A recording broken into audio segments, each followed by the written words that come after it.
how the fuck, like, how that shit felt to you to do 20 years and come out and got it, and you see it's these type of niggas in the world now. Man, you know, they always say you can't argue with yourself. Mm. So sometimes you gotta let a motherfucker just talk and say anything, and then people find out what they saying ain't nothing. Like, if you don't got nothing to hide, then what you got to speak up for? I don't got nothing to hide. I don't got no points to prove. You know what I'm saying? If I done anything wrong, if any man done anything wrong when it comes to being a rat, yeah, you got paperwork.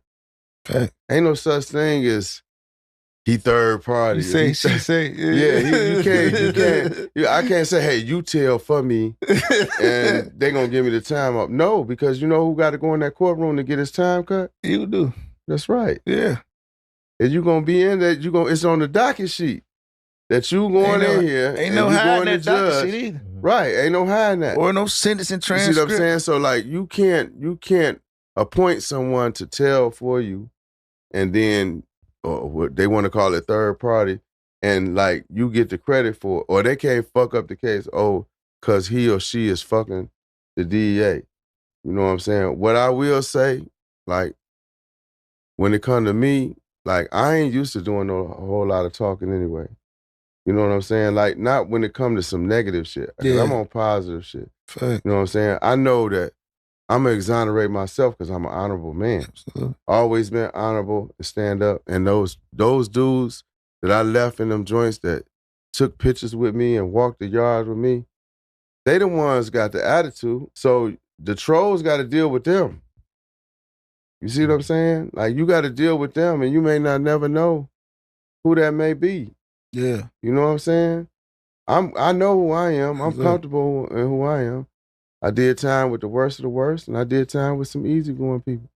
You know, but at the end of the day, law enforcement, everybody respect me because I'm an honorable man, and they never asked me to do no type of snitching or none of that shit. Yo, what's going on, ladies and gentlemen? Welcome back to another great episode of Shyt Talkin Time with your boy GRUBBS, not me, who else? You already know what I'm going to say. Make sure you smash that subscribe button if you haven't. And please make sure you smash that like button before you get out the door, because it's definitely going to be a good one. This specific episode right here is always sponsored by Heart Stripes, as you already know. Always go check out the sponsor. Don't never hurt. Support a good cause. What we got on the table today, and as you see, I'm back in rare form. It's really me, no AI. You could pitch me on real. You ain't got to worry about none of that. I understand the last video, I kind of fooled y'all a little bit, house coat theme, shit like that. But when I decided to run the episode, I really felt comfortable letting it run with the AI because I was a little under the weather, things like that. And for me, I don't care, but I mean, people be telling me like, damn, bro, you be looking like you need some wrestle on camera sometimes. So I took heed, and that's why I'm letting the AI run the show. But today, we're talking about the first interview that Big Meech has put out since he's been home. He did a couple, 30-second clips, AKA promotion for a party that he was having, but he never really sat down and talked to anybody about, his time away and the situations that's going on and so on and so forth. Even the interview itself, I mean, not gonna lie, I mean, I actually liked it. To me, like I said, I was one of them cats who've been studying DVDs since the early thousands.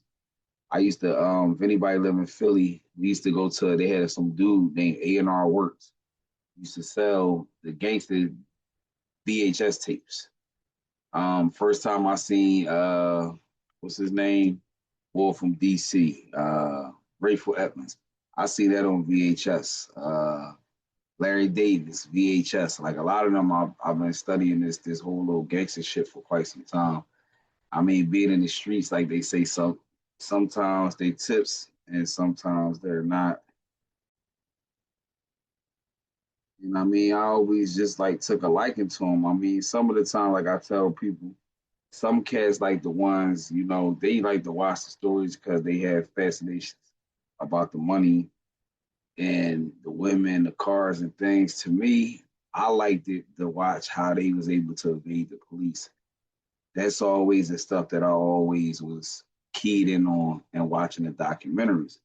So when the BMF documentary came out, one of probably 10, and I probably seen all 10 of them. That's why I was kind of surprised when they made the show, because so much of the case had been put out throughout the years before the show came out. The guy then bought the truck from the auction, discovered the shit stashed in the truck.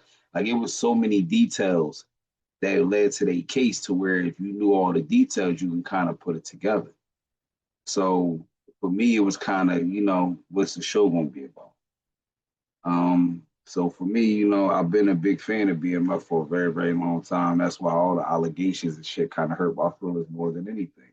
Because, like I said, I didn't move like BMF. I didn't have their money or network or any of that shit. It just was, being in the streets is always cool to dream.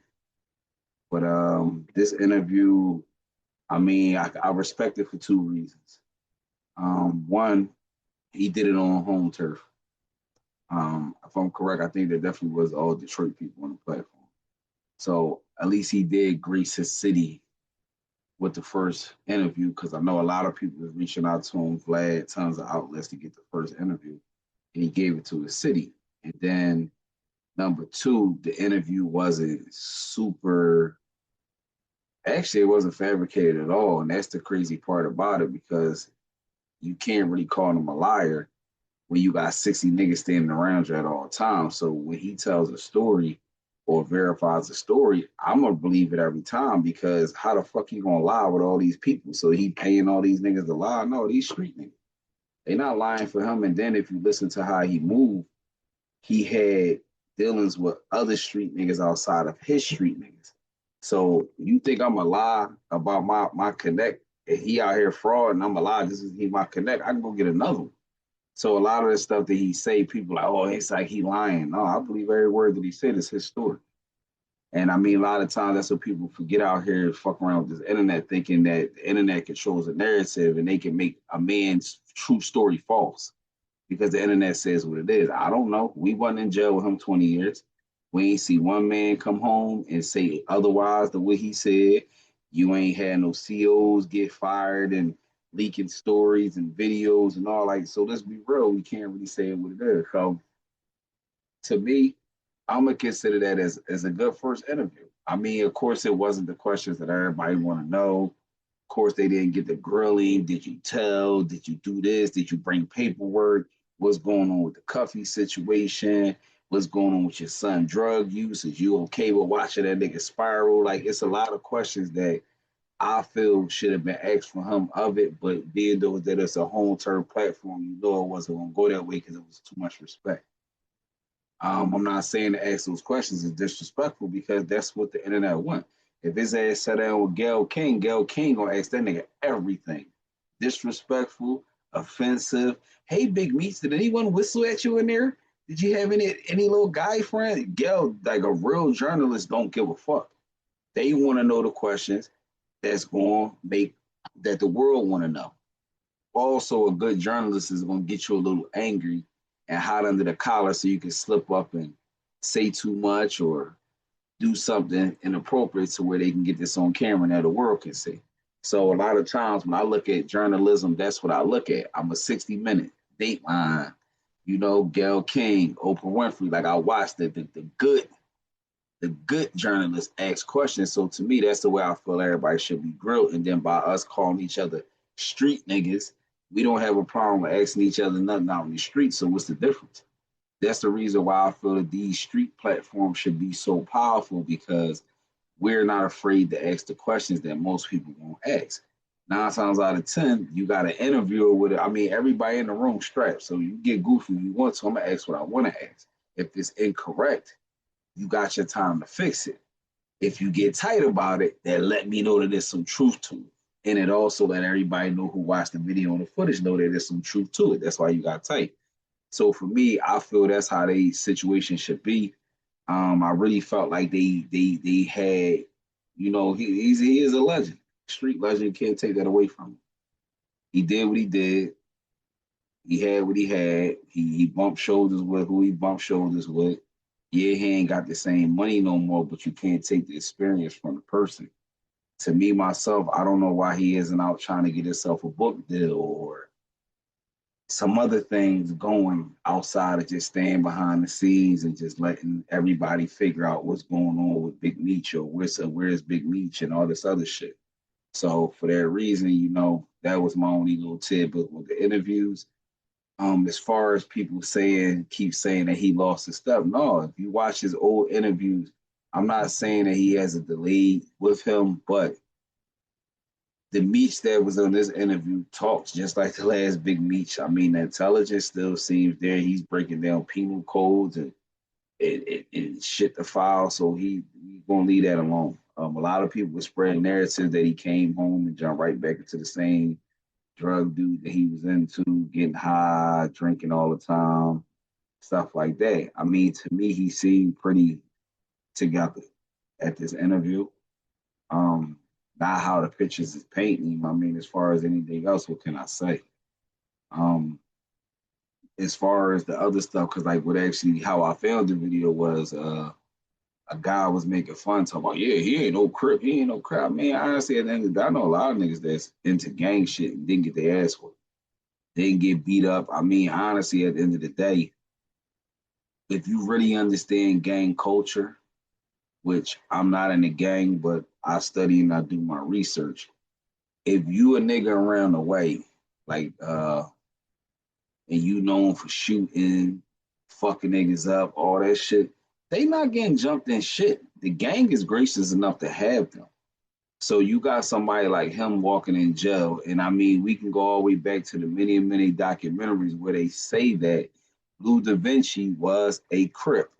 He brought him into the gang life. So we cannot say that he was not a gang member before he went to jail, because he was running around screaming that Crip shit before he went to jail. So we have to understand.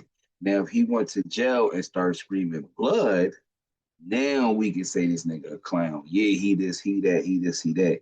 So for that reason, some of y'all podcasters, and aka the one that I'm talking to, Poetic Flacco, probably ain't never had a speeding ticket. Nigga never been to Holden, never been to a preliminary. I wish y'all would stop passing judgments on certain situations, but y'all got fans, and y'all platforms allow y'all to say what y'all say, and there's people out there that's gonna rectify it. You also have other cats. Like I said, a lot of these bloggers ain't really never been to jail. They just talk. They read paperwork. I can read too. Every nigga in jail like to read. So at the end of the day, that don't make them sharper than us. If anything, it's just like it's a square reporting street shit is what it is. That's why I'm glad that the tables have turned and it's able to a point where actual street people with credibility and knowledge on cases and street shit can actually get out here and say their piece. But for me, myself, like I said, I don't have anything bad to say about the interview. I mean, I kind of enjoyed it. I mean, I'm glad to see him out and about. I hopefully this starts a podcast tour, and this isn't just a one and done thing, because it's a lot of questions they left unasked. I mean, like I said, a lot of it they kind of let him coach the interview for the most. I mean, if y'all good podcasters, y'all know what that means. He kind of controlled the narrative of the video. He talked about, as you see, what he wanted to talk about a lot. They kind of stayed on his path for questioning instead of taking a path elsewhere. Um, it's just a lot of things that, like, I felt that that interview could have went a different way to make it a little bit more exciting or a little bit more appealing. It's going to go viral regardless because it's his first piece. See what I'm saying? So we can't doubt the fact that the video is not going to do good. I mean, of course, you're going to have a lot of haters in the comments. You catch me in the comments. I mean, I said the same thing I've been saying on this show. I started it. That's the same thing I said in the comments. That's what compelled me to do the show, because I mean, I'm a little upset he took that long to speak out. Thug came out pretty fast and said what he had to say. He still never got an interview from nobody like Gunna. You got Woody all over, and that, like, I mean, if you go through something major, it's not customary to come on and tell your story, because that story is what makes you money. And it ain't like you making money robbing, killing, and selling drugs. You making money off the pain that you went through, just like being an artist. And if this video just so happens to make it to Big Meech, you just got to look at it that way, my nigga. You wanted to be an artist back in the day. You always said you wanted to do music. You didn't have the talent. Now you have the same path, because the stature of person that he was and what he did this is somebody that can actually go possibly sit in auditoriums full of people getting paid to tell his stories or his experiences or just sharing stuff with people that they'll never go through because right now everybody is so fascinated with the street life, they'll hear it. I think he should be working on a book. I think he should be working on some type of movie of his own because I know for a fact he didn't give all the details up, and if they did, they didn't all make it into the show. So if you have control of your life rights, still, I would look into making my own movie because the world knows you who you are now because of what he did. I don't know why he didn't piggyback off any other spotlight that 50 put out. I mean, don't get it fucked up. He probably been collecting residually different ways because it'd be a lot of different ways for you to eat on this internet. He can eat through people, stuff like that, social media pages, paid posts.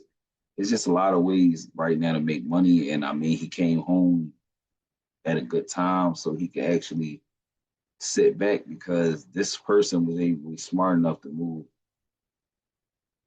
thousands of bricks a month around the country undetected, never getting caught for decades. He could probably figure the internet out if he sat and took his time. That's if he wanted to. I don't know how his bed was or how the touch. He just kind of told us he was a whole alcoholic at John, drinking white lightning, aka toilet brew, uh, potatoes. I call it sack juice.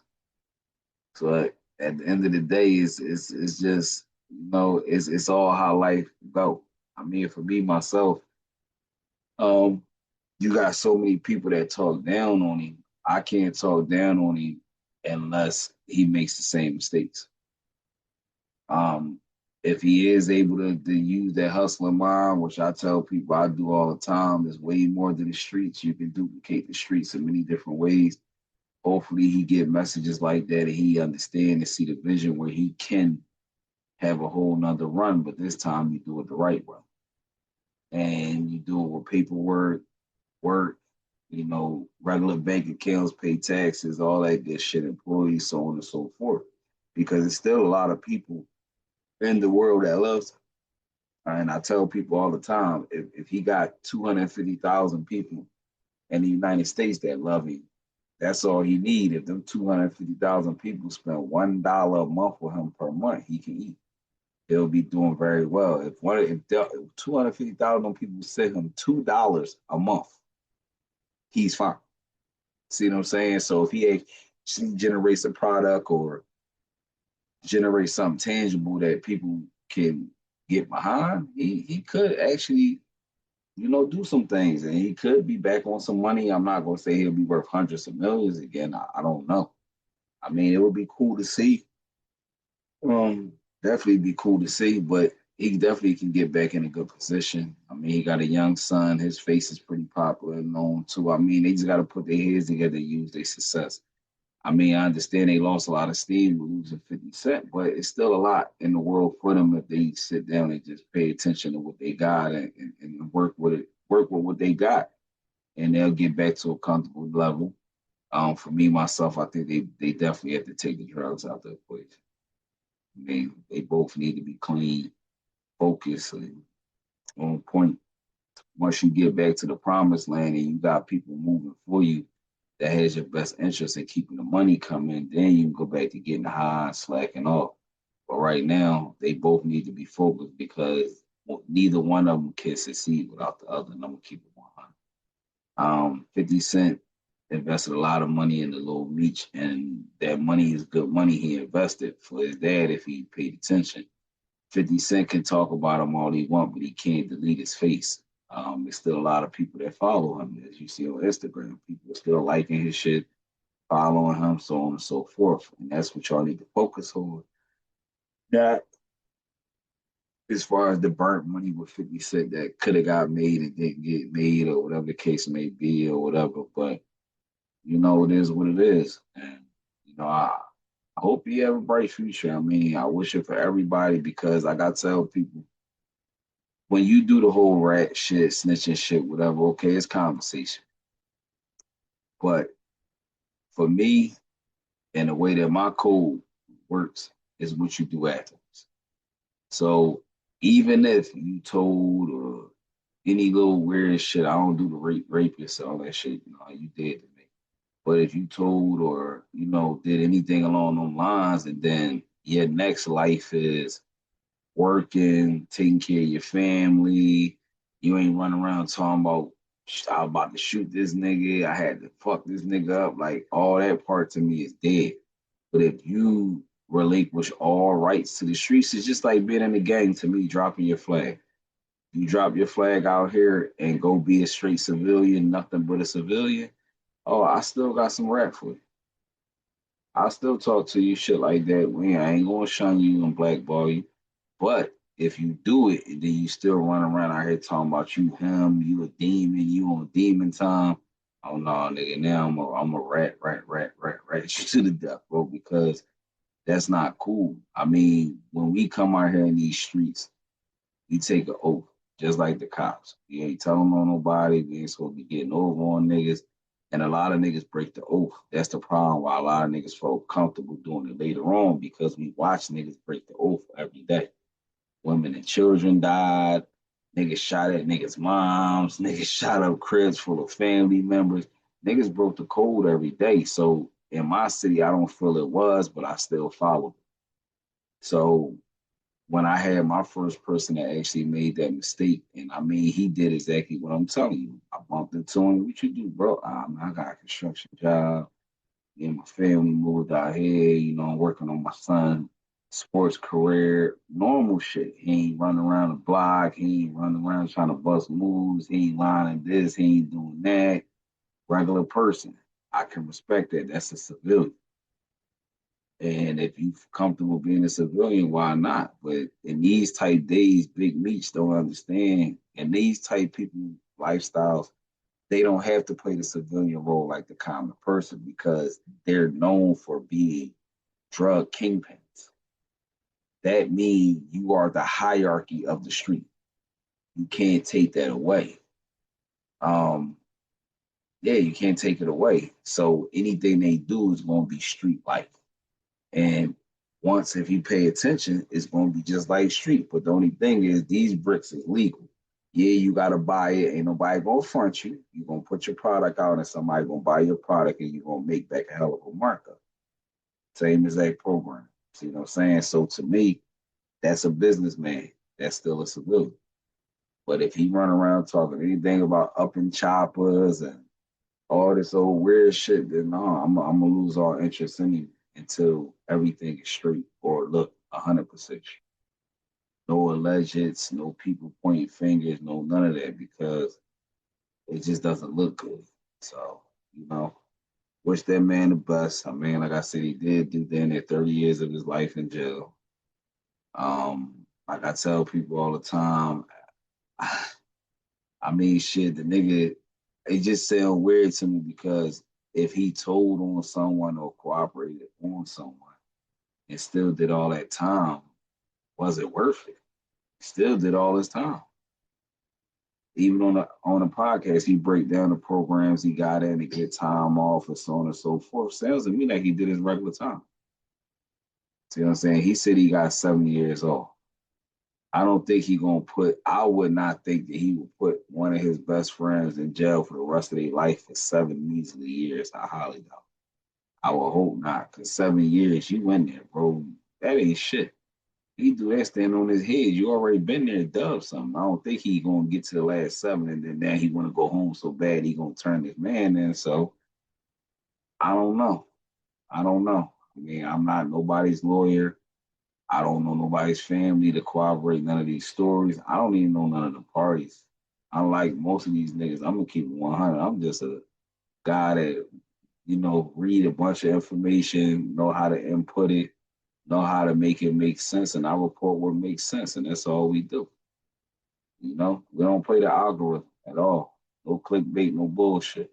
But thanks again for y'all time, ladies and gentlemen. Sounding into another great episode of Shyt Talkin Time. Definitely, as always, make sure you go check out our sponsor, Heart and Stripes Clothing at heartandstripesclothing.com. you haven't subscribed to the channel as of now, please make sure you do, because as you see, we not playing. These videos coming fast. I ain't playing. Make sure you hit that like button, and please make sure you hit that notification bell. That's how y'all be knowing these joints be up here. But as always, man, I'll get on y'all in the next video.